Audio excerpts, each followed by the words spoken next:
Hai Unique People, selamat datang di episode perdana dari Breaking the Ordinary. Bersama aku, Natania Adela Putri, akan memandu acara ini dari awal sampai akhir nih. Nah, by the way, Breaking the Ordinary apa sih? Jadi, Breaking the Ordinary adalah acara talk show di mana kita bakal ngobrol seru-seru nih bareng bintang tamu yang asik tentang olahraga yang mungkin kamu belum tahu ada di Indonesia loh. Nah, seru banget kan? Jadi, mau tahu nggak hari ini kita bakal ngobrol tentang apa? Stay tune terus ya! Closed doors, I'm a fool for your love.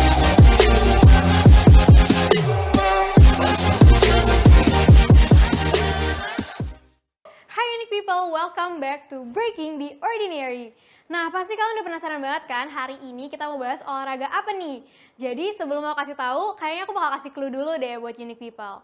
Jadi olahraga ini tuh kayak seperti nari, pakai sepatu tapi ada pisaunya. Apa coba tebak? Aku kasih 3 detik nih. 1, 2, 3. Yap, kalau Unique People jawabnya figure skating, berarti jawaban kamu udah bener banget nih. Nah, tapi aku mau nanya dulu, kalian tahu nggak sih figure skating apa? Jangan-jangan ada yang nggak tahu lagi kalau di Indonesia ini ada olahraga figure skating. Nah, tanpa berlama-lama lagi, langsung aja nggak sih kita panggil bintang tamu kita yang berbakat banget nih, udah menekuni dunia figure skating sejak umur 8, bertanding di ranah nasional maupun internasional, dan medalinya udah banyak banget. Tanpa berlama-lama lagi, langsung aja kita panggil Kelly Elizabeth Supangat. Hai! Hai Kelly and Bobanya. Oke, boleh kita langsung duduk aja kali ya. So, hi Kelly, how are you today? Hi, I'm fine, thank you. What's the mood for today's interview? Nervous but excited. Okay. By the way, as I know, you have just finished your kejuaraan last Saturday and you won the silver medal. So I want to congratulate you for your hard work Thank you. and your success too. Oh yeah, maybe before we go deep into our interview, I'm just wondering, due to the pandemic, how is exercising figure skating in the pandemic era? Honestly, it sucks. I don't even know how to explain it because we're already dying during our routines without a mask, and then I don't know if it's just me because we've had figure skating, the rinks going on and off. Because it closed down during the pandemic. Then it opened for a day, and then it closed again. And then we didn't have ice for another 2 months. And then at the end of 2021, we had the ice back again. And this time with no disruption. And I don't know if it's just me, it just got way hotter. And then we were wearing a mask. And then doing a routine. So while you're exercising, you still use your mask? Oh, we have to. Oke. Nah, Unique People, tadi kita baru ngobrol-ngobrol aja udah seru banget kan? Nah, jadi stay tune terus untuk segmen selanjutnya. Hai Unique People, welcome back. Kita di sini udah ada bareng sama Kelly dan kita bakal ngobrol-ngobrol nih lebih lanjut. So, Kelly, when was your first time being involved in the sport of figure skating? Oh, I remember this one very clearly in my head. I was about 7, and it was Christmas, and I watched a movie with my cousins because normally I fly to Singapore to meet my cousins, but now my cousins fly to Indonesia, so I wanted to be the best Christmas ever, and we watched Christmas movies, and then there was ice skating in it, and I was we should go ice skating. I think there's a rink downstairs. And I was 7 at the time, and then we begged my mom to take us. And then I remember I wore a pink long sleeve shirt that had ice skating on it. And then I wore the weirdest tutu, the weirdest one. It was so poofy, I looked like a princess. But I just loved it when I was 7. So that's the first time. That was the first time I love skating. Okay. How did you get interested in the beginning and finally decided to get into the field of figure skating? I think this one was very complicated, especially growing up in a very traditional Asian household. I mean, if we're not a doctor, we failed. So it was very hard for my dad to see me do other things besides studying because I went to a very strict Singapore school. So when I had other interests besides math or something, he had a mental breakdown. He was no, this girl, she needs to study. But my mom was well, if she likes it, I think she should just try it. So I didn't really skate that much after the first time I started skating, when I was 7. And then I just started school, and then I told my mom, I think even without my cousins, like I want to try it by myself. And then yeah, I just skated recreationally from there. Okay. So you've been being an athlete from a very young age, and the fact that you are also juggling time, training, and between schools and childhood. What is the biggest challenge in doing these two things? Okay, there's so many funny stories and like pictures of me falling asleep on my desk because I'm still like when I do skating, I finish skating at around 8 p.m. and good thing I live very near to the rink, so we just have to go home and then I could do my homework. And I think the hardest part when I was a kid, imagine like being 10 and like when everyone's preparing to go to bed, you're like still doing homework. So like there's so many times I was like sitting on the desk and I was just doing this and going like this like this, and my mom would like, oh no, she can't do any more homework. I think you should just let her sleep and then wake her up tomorrow morning, and then like doing homework in the car. So I think that's like the most difficult part when I was a kid. But I think now, because university is just more like, I think it's more flexible on the time schedule, and because it's online, it gives like a major advantage to me. But I think the most difficult part about school and skating is just scheduling. It still gets me every single time, even though I've gotten really good at managing the time. I think sometimes there's just days where I just don't want to do anything, and I just like don't want to skate, I don't want to do school, I just want to lie down. I think that's the hardest part. So in a week, how many times do you exercise? So sometimes I don't really count a week, or like I don't really notice how long I've been skating, but we need to have at least 20 hours a week. And then on top of that, we also have to do gym. So we have to run. I run 30 minutes every day, and then on the weekends, like Saturday, I do Pilates or ballet for like recovery. So other than practicing the figure skating, you also have to keep your body fit, I have to keep go to myself the fit, gym yeah. and stuff. Okay. How did you manage your field in figure skating so far? How do I manage? Yeah. Oh gosh, it's a hot mess. Yeah, everybody. I'm known to be like a hot mess in the skating rink. I show up, everything is just messy. In my bag, I think I remember pulling out like fried chicken in my bag that I didn't like take out because I was just like a hot mess. But how have I managed it? I think seeing my coaches. My coach, he actually used to be a skater and he came in 5th for SEA Games, and gosh, he's so like in order and he has his life like put together, and like I see him and I'm like, that's who I want to be. Okay. Have you ever felt bored of this field, and what do you do when you feel that way, and how do you tackle these feelings? For this, it's called burnout. Burnout, it happens really often with skaters during their their teen stage, and the sad part about this is sometimes we have to choose between two parts of our lives, which is like being a normal teenager or pursuing your dreams, or like trying to get to the national team. So that's when the burnout happens, and that's when people don't find like the appeal. Like mereka rasanya kayak, ya cuma gitu-gitu aja, yang kompetisi ya gitu aja, and that's when they start to quit. So when they're bored, it's either you quit or you keep going. But for me, I think gak pernah deh I felt bored, because kayak without skating, aku rasanya kayak empty banget. Kayak even aku break sekarang aja, bosen banget kayak di rumah, like there's nothing for me to do. Okay. So I can see that you really enjoy figure skating. Pretty much. Okay. There are many stereotypes for the public that figure that skating is usually done by people with good finances. What do you think about this? Oh, okay. This is a really good question, and I'm not trying to call some people out or like start beef on the internet, but that's not true. That's definitely not true. Coming from a family that we're very comfortable, I feel very blessed that I'm able to travel overseas to do training. But honestly, the resources here, the coaches here. I'm training here now. Like my training base is here, and my coaches are more than capable to take care of me, and they know what they're doing.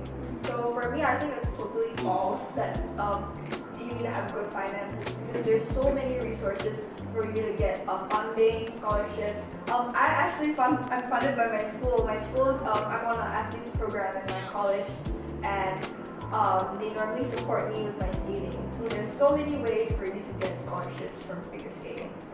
Okay. I just knew about that. Okay, what do you think is the key to success in being a figure skater? Okay, I'm gonna be really funny on this one. Just have fun and be an icon. Like for me, just be you. And I think first of all, I think it's the passion, definitely. Because if you don't like it, then like why are you doing it? And for me, it's just like every time when I wake up, I don't think about what am I gonna eat. It's like what am I gonna do? Like what stupid thing I'm gonna do in the skating ring that my coaches are all going to get mad at me because I'm not practicing what I'm supposed to do. I'm trying something new. So that's something that I feel is a really important factor for you to become a really good figure skater. It's just to have like passion and creativity. Just be you and be comfortable. Yes, and push yourself. Okay. So, talking about achievement, what achievement have you achieved while competing as a figure skater? Oh my gosh, no, I don't want to start beefing. I don't want to like flex on people because it's just so embarrassing for me. Okay. But I've never come in third in a national competition so far. I don't want to like say never, but yeah, I've never come in third. So I've always been placing first or second. It's always like a cycle. So currently I'm the novice record holder for Indonesia. So I hold the highest score at the age of 12, and I did it in Hong Kong. So no one has been able to top that score yet. And I was also one of the few Indonesian ladies who topped in top 4 in the Asian ranking. So itu kayak seluruh Asia gitu. Kita meet once a year di one country, and we just battle it out gitu. So it's like bener-bener country against country. Now there's only like 2 Indonesian. If I'm not wrong, I don't want to like quote on it, but I think there's only 2 Indonesian ladies who ever came in 4th. And besides that, I was the first Indonesian lady to ever land a triple jump, and the first Indonesian lady to hit triple digits in competition. And even though that isn't something big in the world, but I think to me it's like a personal win and a personal gain to Indonesia, because in figure skating again, like Indonesia is so unheard of. Yeah. Because kadang-kadang people mix up skating sama ballet. Mereka tuh selalu bilang, kok kamu ballet ya? Tapi ballet on ice. I'm like, no, it's figure skating. I'll be like, figure skating. And then, so we basically start from zero, and my goal is just to like keep setting records, and those records I think are more important than like the achievements that I have, because that's really building the state of Indonesian figure skating. Okay, next, can you tell us about an interesting experience you had from one of your match you participated in? I have like so many, because like for me, again, I'm like a hot mess. Like it's a burning hot mess. It's just I'm all over the place. Like I'm all over the place, and no kejuaraan has ever been normal for me. Honestly, it just hasn't been normal. I couldn't get sick. Aku bisa kayak demam 2 days before the competition, and then the day of the competition, aku got demam lagi. But I think the most interesting one, which happened like last week, and like I can even show you the picture, and I can even show you the evidence. My dress ripped in half. My free program skating dress, it ripped in half. It literally kebuka gitu. So normally as a figure skater, I'm the type that doesn't really like to warm up. So misalnya aku udah ada session pagi-paginya, ya afternoonnya aku cuma tinggal stretching aja, loncat-loncat, but then like that's it. I'm not going to go like, cause there's some girls like mereka tuh hardcore banget. Before every single session, mereka 1 hour before tuh mereka bisa pakai weights. They just like go with the weights and the dumbbells, and I'm just there just like, ya cuma ya gini aja. I just stay. But Yeah, so it's about like an hour before the competition, and this dress, oh my gosh, itu kayak it's my most favorite dress, and I got it overseas. So they had to ship it to Singapore, and then from Singapore, my auntie yang harus bawa balik ke Indo. So my mom was zipping me up. Ini I lost weight already. Ini itu bener-bener it was easy for me to pull on. And my mom like zip. Then I was like, Mom, everything okay ya? Mom, everything okay ya? And then my mom, yeah, apa. And then like I heard it like rip, like the rip sound. Okay. And then I was like, Mom, is everything okay? And my mom was like already shaking, and she didn't know how to tell me like, girl, you can't compete in that. You know, it was just ripped. It was totally open. My back was just like open. And then I was like, Mom, kok dingin ya di belakang? Kayak merasa ada banyak angin ya di dalam. And my mom was like, yeah, it ripped and like you cannot compete in this. And I'm like, I don't care if I have to compete in my pajamas, I'm gonna do it. So like, just find a way to zip me up because it's like 40 minutes before.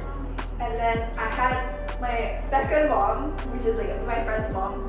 She had to run all around the mall to find the seamstress, the girl yang does the costumes and everything. And then dia harus jahit balik one by one like the stitches. She stitched at least like I think 20 stitches. So they had to stitch me up in my dress. And then itu aku udah gak boleh pipis lagi. So from that moment onwards sampai medal ceremony itu I cannot go to the toilet. So I have to pee and everything. And then after I'm done with my program, so like after I'm done competing, aku sakit perut. So like, and there was like 20 stitches there, so I don't know what to do. So I was like, Mom, ini aku bener-bener kebelet deh. I don't think I can wait until the awarding ceremony. Like, you need to get me out of this dress. Like, you need to cut the stitches out, and I just need to go.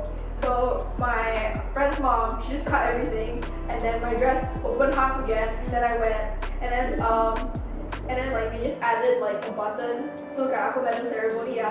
Half terbuka lah ya, at least ada button ya, at least bisa tutup the dress. Yeah. Oh my god, ini kayak so akhirnya kamu tahu gak itu kayak kenapa it rip? Yeah, the zipper was old. I didn't gain weight. I know I didn't gain weight. The zipper just broke. Oh my god. So ya, by the way, aku jadi curious kayak costume itu part of the grading juga atau enggak gitu? For costume, I don't know why everyone says costume. I like to say dress. Dress? I think it's not. Tapi misalnya a little bit revealing atau enggak appropriate, mereka bakalan ada deduction, but it's definitely not graded. And tying back to finances and everything, a dress does not make a good skater. The skater makes the dress look good. So you can skate anything and still be fabulous. You can still slay. Okay, next thing. Behind all the success and hard work that you do, of course, there are someone who always supported and encouraged you. Who are they? Okay, I think first of all, obviously like my mom. My mom has been my biggest supporter since I just started my first kejuaraan. A lot of the sacrifices she's done, itu tuh demi my skating, everything. You know, she can stay up to like 2 a.m. to stone the rhinestones because kayak even though like yes we can afford costume dresses and everything, but I think it's best to save money. So misalnya kayak the pageant and everything kalau tidak bisa do it ourselves, ya udah kenapa enggak gitu kan. So my mom, she learned how to do it, and she itu kayak it's so small, dia tuh stick it one by one on my dress, and then dia nemenin aku kayak every day aku skating, and like we had like this notebook. I don't know if I still have it or maybe I can find it, but she counts how many times I land, how many times I fall, and we have to count one by one. And then she told me when I was younger, oh, you can't go home and you can't jump like see look at ini catatannya. See kalau nggak full with the one strip yang di landing column, you cannot go home. So she would make that game. She would challenge me, And I think I remember very like fondly when I was younger. I actually fell down and aku tuh here, still here. In here, aku tuh robek my chin. And she was there all the way from where when I hurt myself all the way to the hospital, and it's just like that's the biggest support that she can give me during that time. And now, like, because I'm a teenager, most of our problems besides kayak recurring injuries, it's all mental, you know. And her type of love bukan kayak sini dia kayak salah sendiri, you know, and stuff. Asian mom banget. Yeah, of course. So like for me, it's that type of support that like makes me tough. Like sometimes, yeah, I cry and everything, but you know, I have to be tough. That's how my mom raised me, and that has been the biggest support that she's ever given me. And the latest one is, my mom doesn't like to drive. She hates driving. And like, okay, even though I'm 18, I don't know how to drive. I'm still learning. I don't know how to drive yet. But because my other family members need the driver and everything, my mom actually relearned how to drive just so she could send me to the ring. So mom, if you're watching this, yes, thank you very much for driving me to the ring, and I'm sorry I can't drive. And my mom, I think it's my coach. Honestly, my coach has become my family over like the past several years because he has really just grown into he's really grown into my family. He met my mom, he met my dad, he met my cousins, you know, so all my coaches, they really know how to because mereka tuh understand me. So it's like my mom would say sorry, my mom punya idioms tuh kayak fun. It's delicious. This is weird. Before aku kentut, mereka tuh udah tahu aku tuh kentut dan itu bakalan bau. So like they know me inside out. So like they know misalnya kayak okay, I fell 3 times. They know pasti aku 4th time udah langsung nangis. So they know me very well, and they know my reactions after that, and they know how to handle me. And I think knowing me better than me knowing myself, I think it's the best way of support. Oke. Nah, berbicara mengenai coach atau pelatih nih, kita udah ada reporter kita tersambung di sini langsung dari lapangan. Kalau begitu, waktu dan tempat saya persilakan untuk Vincent yang ada di lapangan. Baik, terima kasih Adela. Saat ini saya sudah berada bersama coachnya Kelly, yaitu Alberto Wijaya. Oke, halo coach. Halo. Oke, sejak kapan sih coach itu mulai mengajari Kelly? Kalau mengajar Kelly semenjak tahun 2013. Oke, nah semenjak 2013 itu nih, bagaimana sih kesan pertama coach terhadap Kelly itu gimana? Pertama waktu ngelihat dia di tahun 2013 itu kan dia masih kecil ya. Ngelihatnya seorang skater yang punya banyak potensi sih. Kemudian juga anaknya bekerja keras. Saya lihat Kelly termasuk salah satu skater yang sangat antusias dengan figure skating.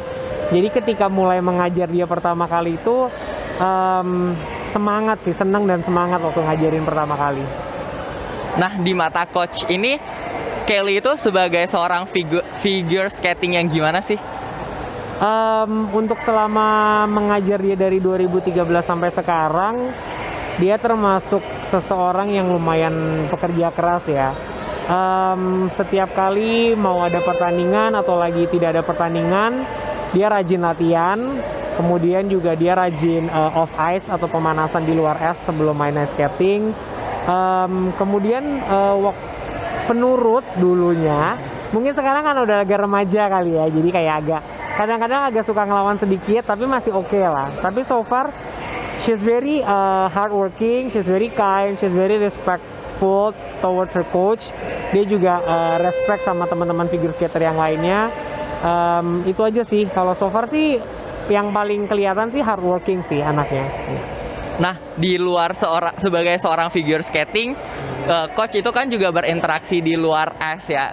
Menurut coach itu Kelly itu orang yang gimana sih di luar dia seorang ice skater? Kalau di luar ice skating ya, yang saya tahu dia termasuk salah satu orang yang pinter di sekolah. She's very smart academically. Karena kalau nggak salah dia juga dapat beasiswa untuk sekolah-sekolahnya. ada yang dari nilai sama dari olahraga juga dari skating ini. Kemudian orangnya easy going, very fun ya kan, kayak sama apa ya, emotional, yes, gitu.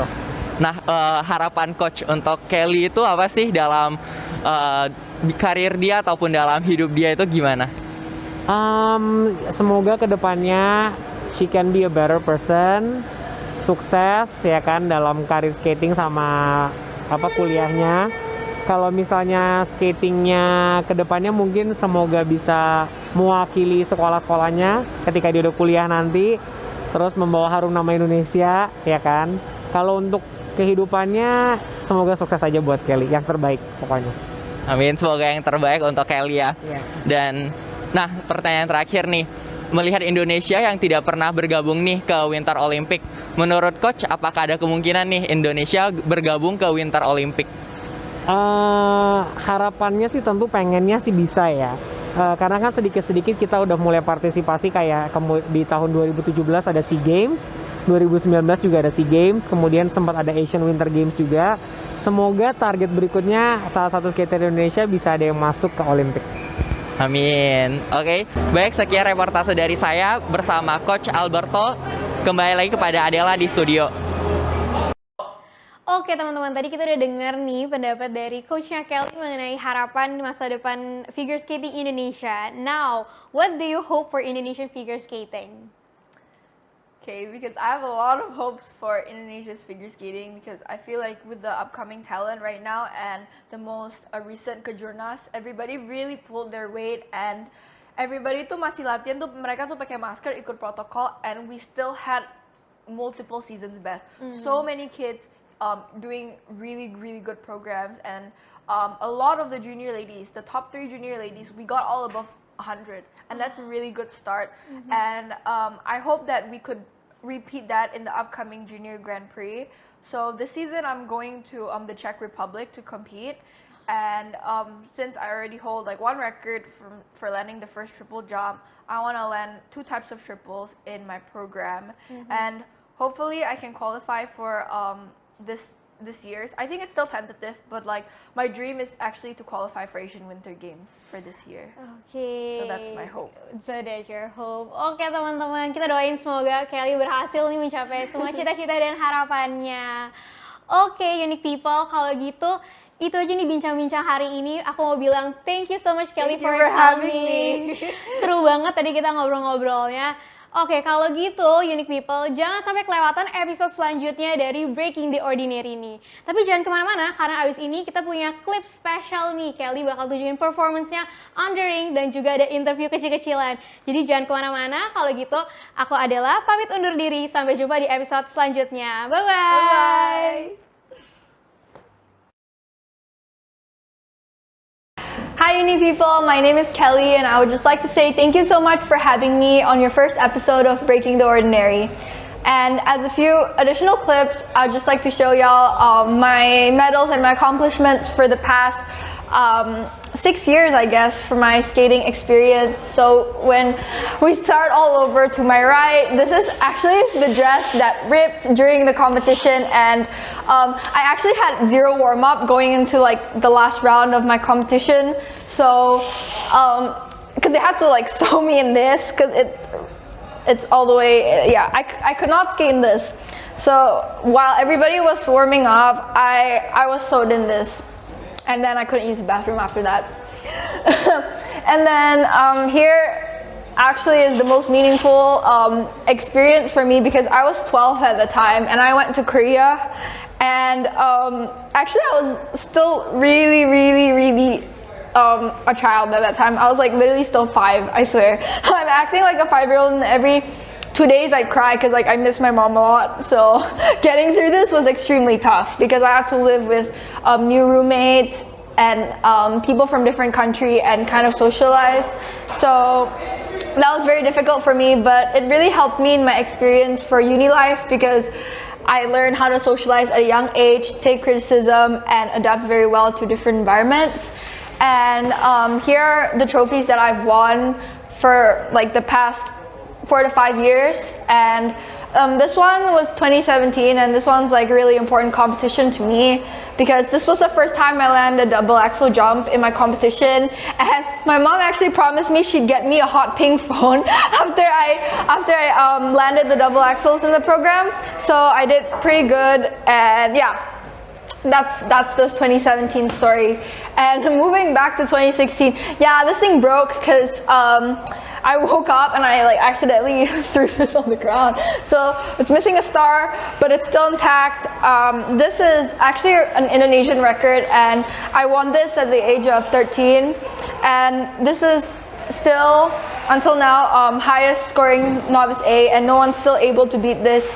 I beat like 34 people in Hong Kong for this trophy, so I was actually very shocked to get this award. And moving on here, these are my kejuaraan medals, and mostly are gold, and so I've never won bronze yet, so thank God for that. These are the silver medals, and honestly, I'm so grateful. If I get silver, I still get to get out of the country. And this is my 2019, where I actually got the highest score of the whole competition, I think. I was surprised because if I'm not wrong, I think I beat the men's as well with the score. So this is my medal. I was very happy with that performance, and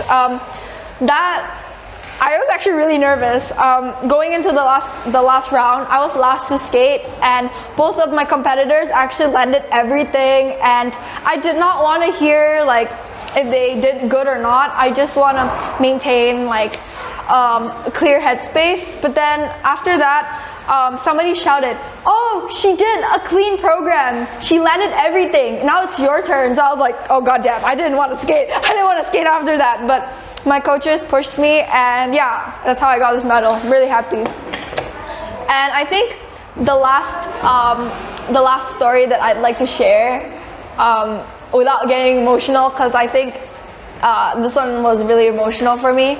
About a year ago, I got a back injury, and I was in a back brace for about a month, and I couldn't move, and like I couldn't walk for 2 weeks. And I just like stayed in bed for like 2 weeks straight, and I couldn't move my back, and I thought I could never walk or like even skate again, you know, because that injury like really like broke me down. And then I came back stronger, and then with the pandemic and everything, when I stepped back onto the ice the late last year, I couldn't do anything. So it was really heartbreaking for me to like see all my competitors land these jumps, and I couldn't even do basic jumps because like I was still struggling with my back. So it was a very lonely journey for me to take, because all like the extra money that I have, I used for physiotherapy, and all the time that I have, I used for recovery. So that was really difficult. And before my test skate, I actually got COVID. So I couldn't skate for about 3 weeks because I was infected, and oh my god, I thought I couldn't make it because I just had like the highest fever, and I was just really faint. So, and like with all the struggles, getting second and still be able to go out of the country and you know, represent my country in international competitions, it really means the world to me, the silver medal. And I also got a personal best, and getting the second highest score of the whole competition really meant a lot to me. So that's it for my story. Thank you guys so much for watching. Bye bye.